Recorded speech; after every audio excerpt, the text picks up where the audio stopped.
Hello, For Flux Sake listeners. It's Rose from Ceramic Materials Workshop. Have you ever wanted to learn what we're talking about when we say the UMF on the podcast? Well, today's your lucky day. I'm here to let you know about a special holiday treat for all our awesome listeners out there. Until the end of December, we're offering a free lifetime enrollment in our Glazed and Confused Understanding the UMF workshop. Yep, I said free. To receive your gift, head over to the website ceramicmaterialsworkshop.com and click on workshops to find Glazed and Confused. When you enroll, use the promo UMF, all one word and all caps, at the time of checkout to enroll for free. We hope you enjoy it and keep on testing. Happy holidays!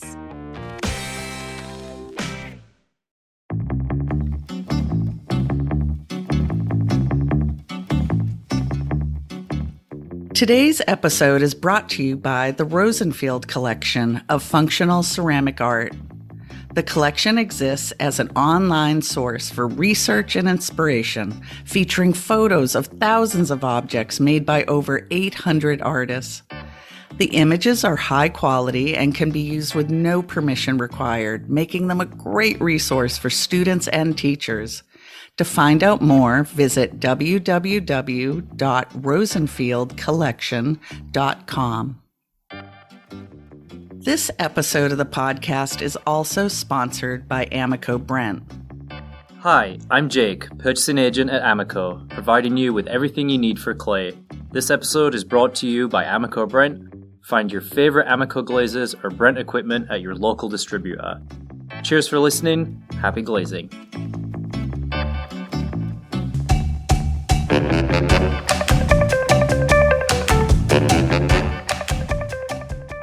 Hello, my name is Kathy King, and welcome to the For Flux Sake Podcast. I'm coming to you from the Harvard Ceramics program in our fair city, Allston, Massachusetts.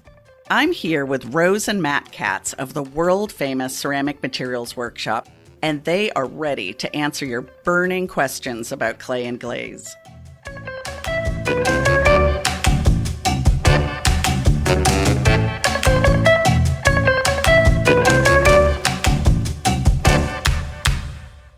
Hello, Matt and Rose. Hey, Kathy. Hey, Kathy. Did you know the holiday seasons are upon us, my friends? And it's time to start thinking about what you're going to get me. Oh. Did you get my email with the list? Oh, the multiple scrolling through that list? Well, Is that what was? The itemized linked ones. It's been a year as your trusty companion. And I just think it's, it is a season of giving to me. You pay dealing with us every day. It's time we pay out for you. That's right. That's right. Well, are you all thinking about anything in particular that you want, or we could actually do our own little For Flux Sake gift guide? I have my favorite clay thing of the year. I know what that is. And ours were handmade, but Rose's aunt made us each a cross-backed apron. And I don't know if you guys have ever seen these, but it is my new favorite thing. I first saw them for one of my studio mates when I was an undergrad. She was Korean. She said it was a Korean design. I had not seen many of them, but they are aprons that you don't have to tie. They have two arms, but they cross over each other, and then they're tied they're sewn permanently onto the apron, so you don't have to tie it. So with your dirty clay hands, you're not trying to tie behind your back and getting a clay stain on your back. Because you just drop it over your shoulders and it works. And I'm a person, I've always been sort of anti-apron. I always find them a hassle. I'm a giant, so nothing ever fits me. But Rose's aunt made us that one. I put every time I go into the studio, I drop that apron on. I love it. So a cross-backed apron. Yes, I have one for our YouTube videos. That's really nice. I found that on Etsy. I always see people with them on in the studio, and I just imagine they're not going to be in generous sizes, and I'm going to look like I've been wrapped in saran wrap or something. But I could look into that. So you said you saw some on Etsy and other locations. Okay. All right. Well, I want, if someone out there has a giant box of Dolan M30 micro blade tools, I need those because I cannot find any across the country. Dolan Company, what are you doing? I miss you so much, but it's my favorite carving tool, and I am exploring. I've ordered some from different companies to try out, but we'll see. I'll get back to you after the holidays on that. I have not thrown in a very long time, but the only trimming tools I used when I was a thrower were Dolan tools. They were the bee's knees. Yeah, it's the steel is so much. It's a really great quality, and my blacksmith wife, those are the only ones she won't curse at if I if I go walk up to her with a bouquet of them and like, can you sharpen these? Oh, that's true love. Another thing that's been really popular in the studio is, I believe it's diamond core, the grinding discs. So it's like a bat with the grinding part. And, I'm not a huge fan in a community studio because I'd really, that we all a little contamination. Learn how not to have things, run onto our shelves. But in those cases that it's not ready for the severity of the grinding wheel, but could just use a little buffer. Those seem to be really nice. They ain't cheap, but. This mug I always drink from when we're recording is from my buddy Ian Childers, and the bottom is glassy as would be, even though it's just exposed clay, because he grinds it down with them and it feels like it's glazed. Yeah. Well, when you get it wet and you spin it on our countertops, it just keeps going. It's amazing. That's a Saturday night. Okay.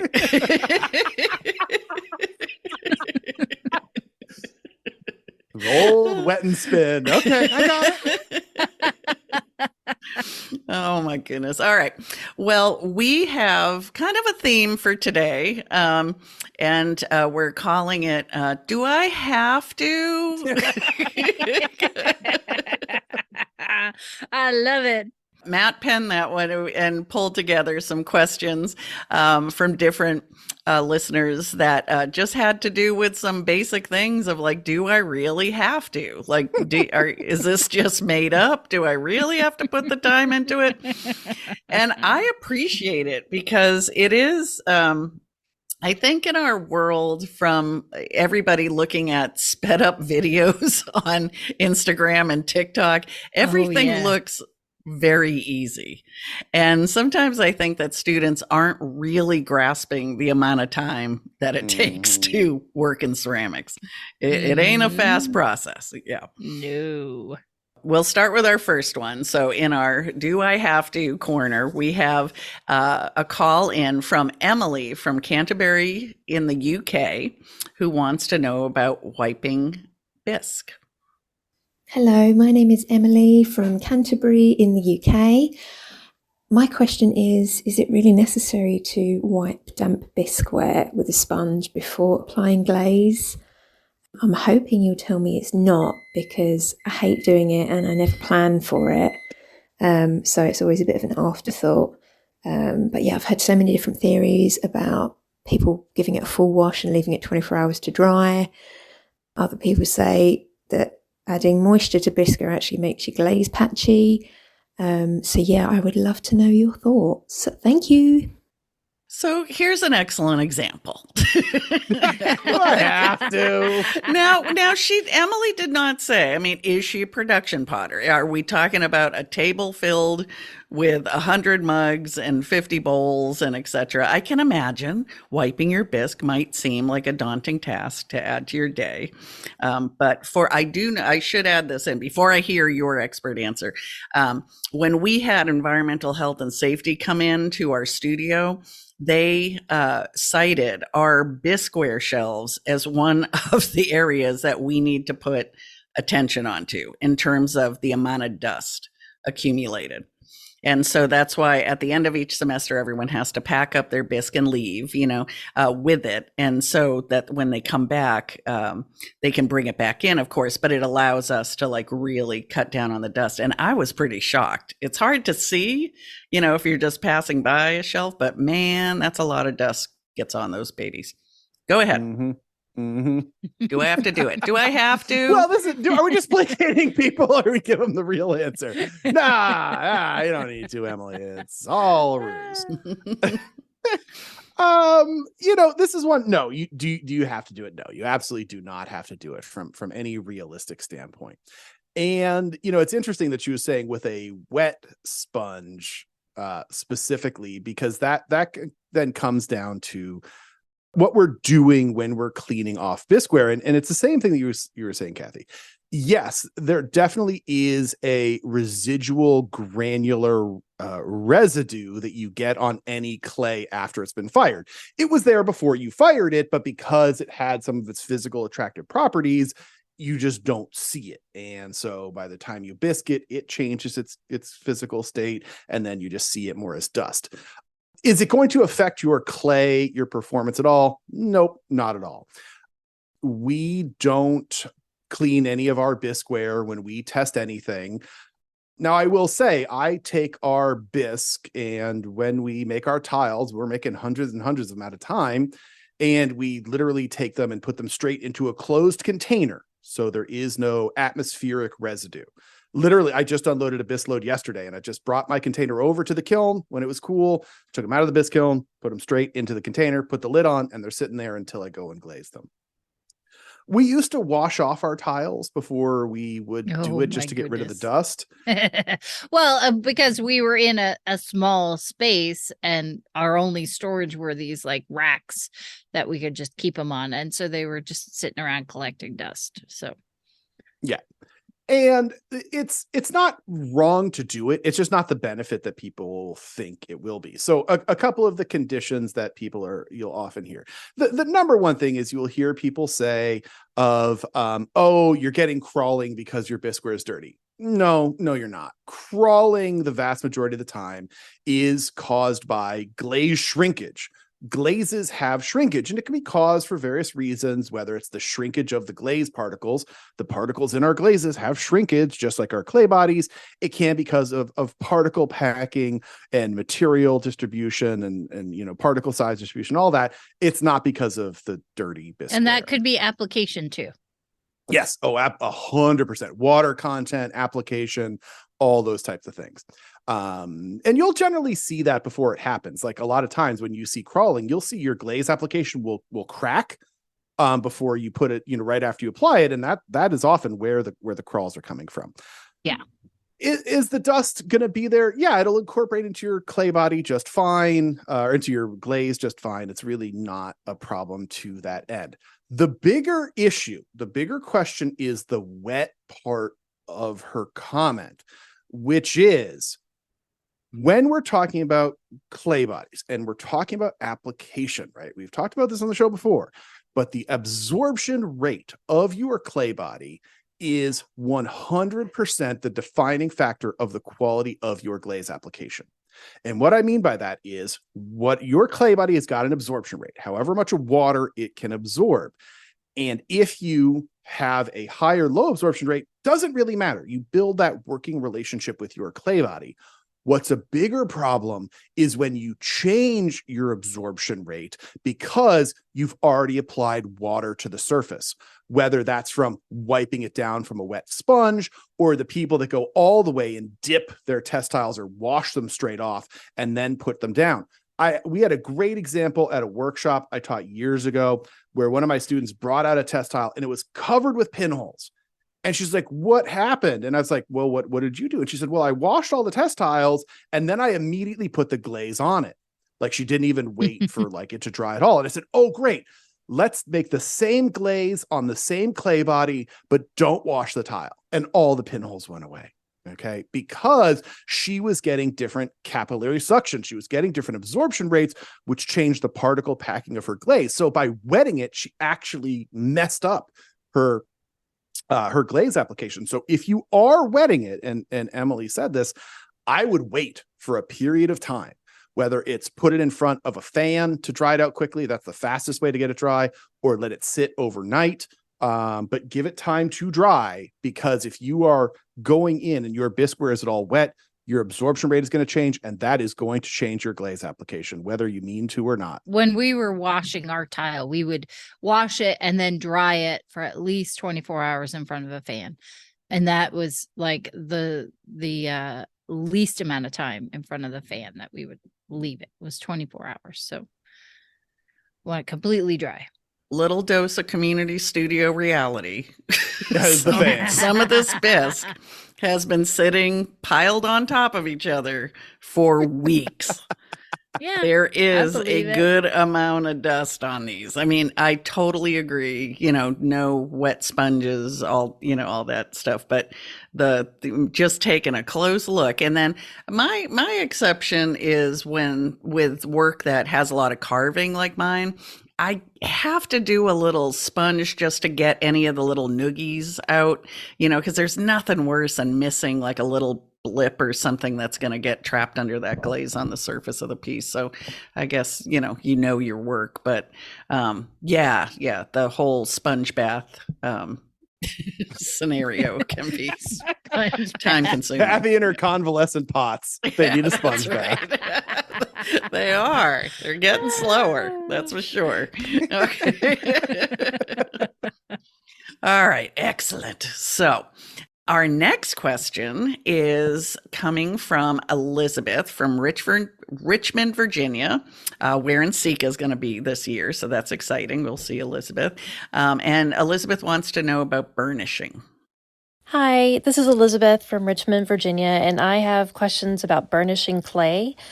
I really like actually doing it myself, and I love the surface, but I'm just wondering if you don't do raku or use I can't pronounce it, Terra, whatever, the special liquid that you put on top.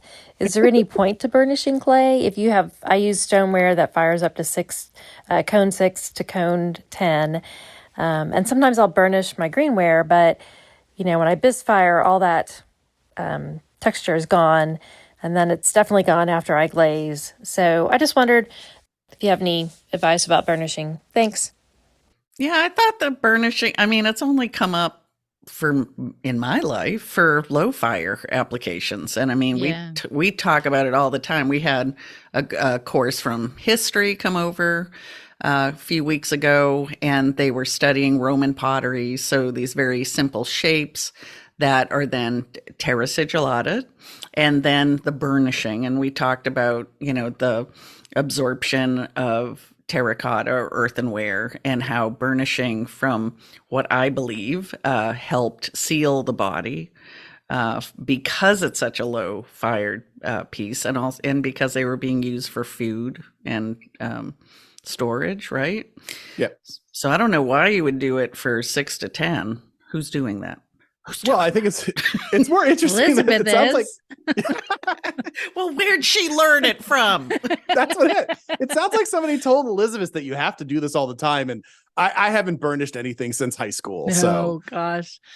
You if I just absolutely do need not to have sit in front of the fire and do something mindless, I can do it, but I don't know why I would. Yeah, it really don't have to. And in fact, it might be a little bit detrimental. Now, what Kathy is saying is absolutely the right conversation, though, about the burnishing. Is what you're doing is, when you rub it with a back of a spoon or a smooth stone or whatever, you are compressing the outer layer. So you're physically pushing the particles closer together. And that does minimize the absorption rate, right? We're just talking about how absorption rate can change your glaze application. And the surface absorption rate is going to be the immediate absorption rate that is the issue, because you literally can draw less water because the holes in between the clay particles are smaller. So you can do that. It's a nice surface, but unfortunately, as Kathy said, it generally gives up when you fire it over low temperature. There literally is no point if you are firing it over cone 04, because it just, the way the surface chemistry changes. That said, too, the magic word terra sigillata, or we'll just call it terra sig, just to cut to the chase. Because we're lazy. That's why. I know, right? Like, that's so time saving. Okay. Well, you just eked out a good part of your day from that abbreviation. Go ahead. All about efficiency. Yeah. People got to be efficient. So I'm going to cut out every other word for that I speak from now on. But no, there are actually some good terracige recipes out there that will survive up to cone 6 and cone 10. I've always taken Anton Reinders from the ceramic process to be a pretty good way to make some pretty good terraciges that actually will keep their sheen and don't even need the burnishing all that much. But a well-processed one, the ones that don't quite process the materials right, you definitely will lose it. I mean, there's some people that use it for like their feet. They don't like necessarily the color of the clay that's left from wiping the glaze, so they'll put a terracige on it. I've seen that before, so it's like a nicer color. But I could see maybe that's what she's doing. Yeah. On a foot ring like that, those terraciges or a burnish right where it hits the table. Oh, that's a nice foot they're right nice. there. Mm-hmm. Yeah. But also when it comes to the terracig, it's interesting to note that once you start getting into colored terracigs or using white, I mean, red earthenware is so easy to make super delicious terracige, but like the white is far more difficult. And we've done so much testing with the Harvard Art Museum about why more pieces that had white terracigilata tended to not survive as long.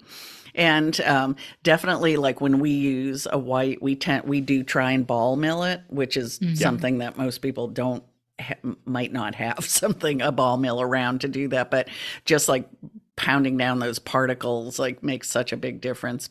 Did you guys come to any conclusion with the museum?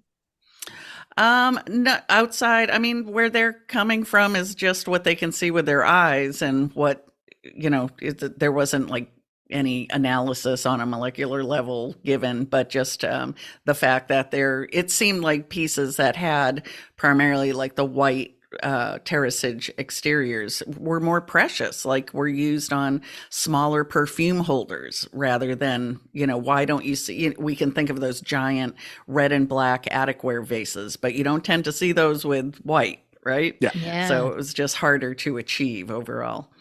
I'd have to assume it's the vitrification level, because white clays are much more refractory than red clays or brown clays. So they would need a higher temperature to get them. I will say, if you are making terracige, it does lead to one of my biggest aha moments of my life, which is if you are trying to make anything dark, work with a red terracige. You can add stains to them, you can add colorants, but one time, I'll never forget it, I was doing work when I was a student with a lot of terracige, and I really wanted to make a black, and I was using a white as my basis, and it kept going gray. And I was really frustrated. One of my professors, Denise Pelletier, she came up to me and she's like, hey, white and black makes gray. Just so you know. So use a red terracige if you actually want it to go black. Come on, dummy. I mean, she didn't call me a dummy. Denise is too nice for that, but yeah, there are wonderful recipes online. We have Pete Pinnell's, Chandra Debuse has a great handout that I think's Googleable for different colored terracigs. But there is, like, every once in a while, like, I will not mean to burnish part of my pot, but let's say I'm carving on a big platter. Because I'm resting my arm on the edge of it, I have definitely burnished that and then seen crawling later on. So because the glaze doesn't apply, you change that absorption rate right there, and it literally cannot hold the glaze to the surface. Yeah. All right, so let's go. Next one on the do I have to? We're going to we're going to hear from Cynthia. And Cynthia asked about sieves and wrote in, sieves, what mesh? How many times and why? Isn't that the question we all want to know? Yeah. So pretty basic, but great question. I mean, there are so many different mesh choices, like what's appropriate for formal dining versus just a casual date night.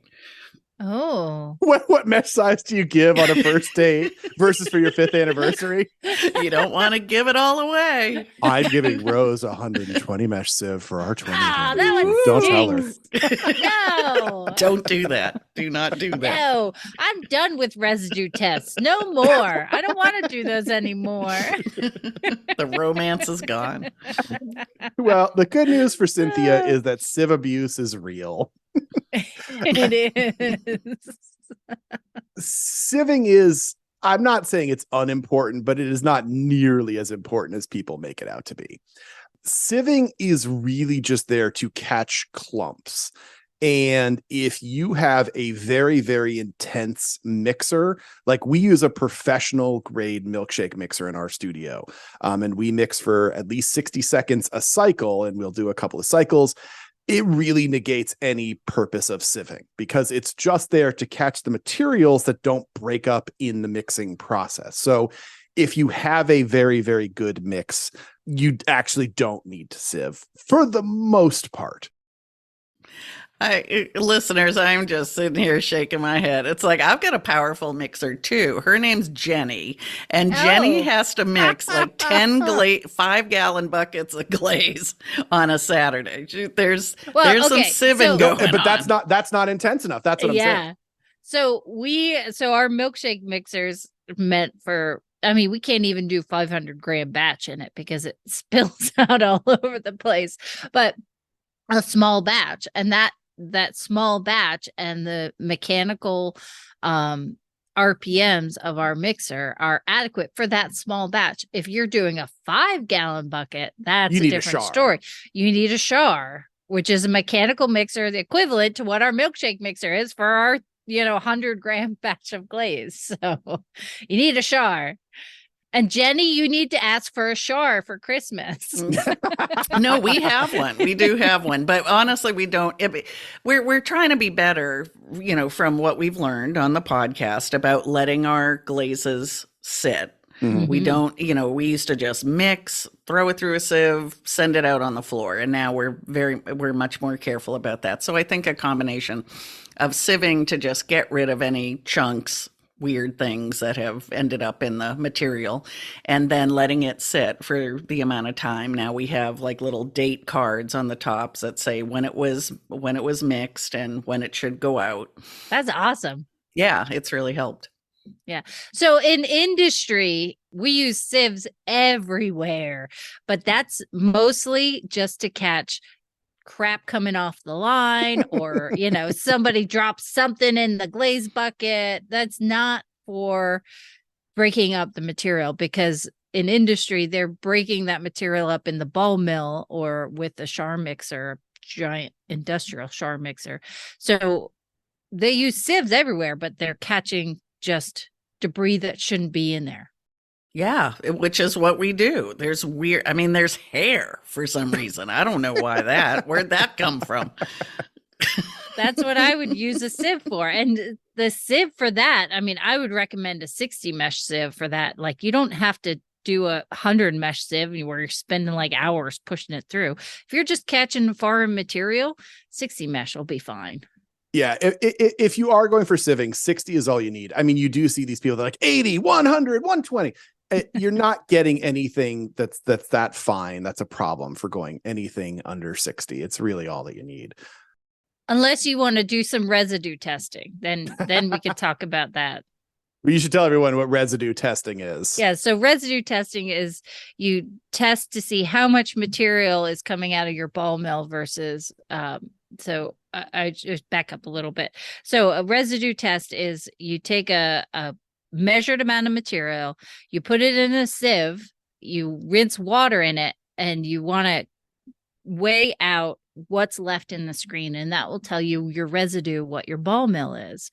So industry will aim for a set point of residue, and ours was always 2.3 grams left on the screen, because if we went anything under that, we would have crawling problems. If we went too high, we couldn't pass it through our machines, so we had to hit that target.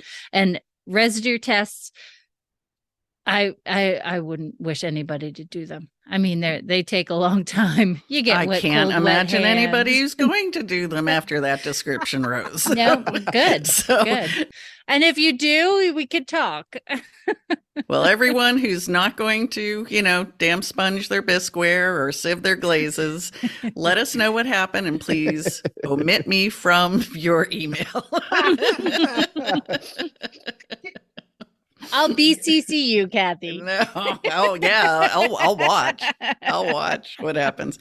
Anyway, well, hopefully this answered a lot of questions today. So we have run out of time, Matt and Rose. So until we see each other again. Bye, Au revoir, Kathy. Kathy. Happy holidays. Well, folks, that's it for this week's episode of For Flux Sake. I'd like to thank the listeners who submitted questions this week. And if you want your question answered on the show, shoot us an email at ForFluxSakePodcast@gmail.com. So join us next time. And when in your studio, remember what Rose always says. Always remember to test, test, test.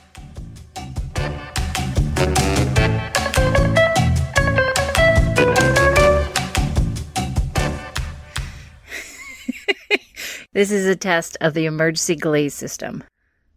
Beep.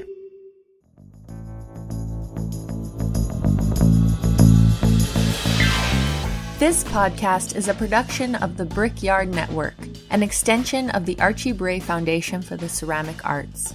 To find out more about our lineup of ceramic podcasts, visit brickyardnetwork.org.